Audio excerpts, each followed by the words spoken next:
우리 교회는 정말 하나님의 은혜 가운데 오직 이 상가 건물에서 12년을 지금 예배하면서 잘 쓰고 있습니다. 1층 코너 유닛을 얻어서 교회 개척기 4년을 우리가 보냈어요. 그리고 나중에 부흥해서 5년 차부터는 성전을 확장 이전해서 이 건물의 3층 전체를 우리가 사용하고 있습니다.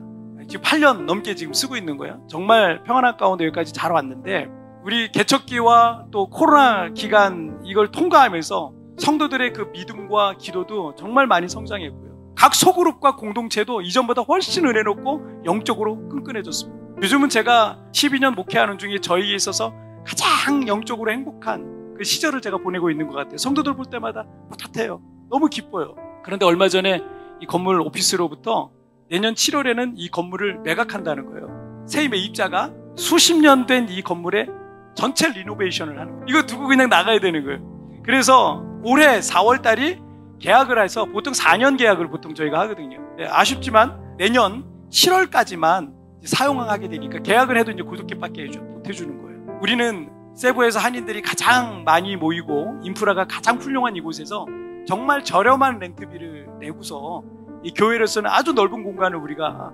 사용하고 있는데, 갑자기 이런 통보를 받으니까 담임 목사로서 머리가 며칠 동안 좀 복잡해지더라고요. 왜냐하면 이와 비슷한 공간을 얻어서 이동하려면 지금 내는 월세 2배 이상을 내야 돼요. 그리고 위치도 접근성이 좋은 이 자리를 포기하고 다른 곳으로 가야 되니까 성도들의 접근성이 얼마나 좋습니까? 그러니까 제가 마음이 복잡한 거예요. 어떻게 해야 되나 이런 생각이 들었습니다. 그래서 며칠을 제가 기도하고 있는데, 제 마음속에 드는 첫 번째 생각은 앞으로 이 남은 1년여의 기간 동안 성도들과 40일 특별 기도를 한 5번 정도 해야 되겠다.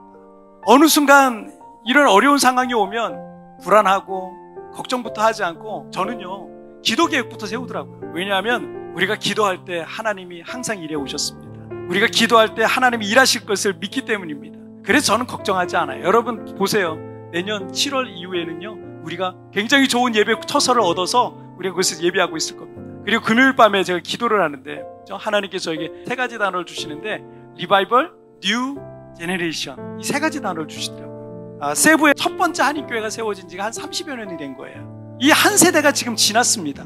그런데 이 일을 통해서 하나님께서 세부에 부흥하는 새로운 세대를 일으킬 것이라는 감동을 저에게 막 주시는 거예요. 얼마나 감사했는지 몰라요. 지금 당장은 어떻게 해야 될지, 어디로 가야 될지 아무것도 없어요. 하나님은 그런데 기도하는 사람 편에서 일하십니다. 저와 여러분은 하나님께서 우리 가운데 부흥하는 새로운 세대를 일으키셔서 이 땅의 영적 세대 교체가 이루어지게 되는 것을 여러분 보게 될 줄 믿습니다.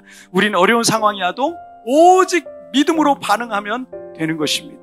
히스기야가 하나님 말씀 붙들고 믿음으로 반응하면서 기도했을 때 여러분 어떤 일이 일어났어요? 이사야 37장 36절 말씀 볼게요. 여호와의 사자가 나가서 아수르 진중에서 18만 5천인을 쳤으므로 아침에 일찍 일어나는 본즉 시체뿐이라. 내 힘으로 불가능한 일이지만 하나님이 하셨던 겁니다.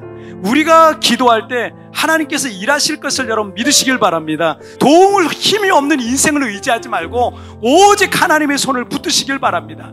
여러분의 삶을 통해 하나님의 살아계심을 간증하게 될 줄 믿습니다. 하나님은 나의 도움이십니다. 할렐루야.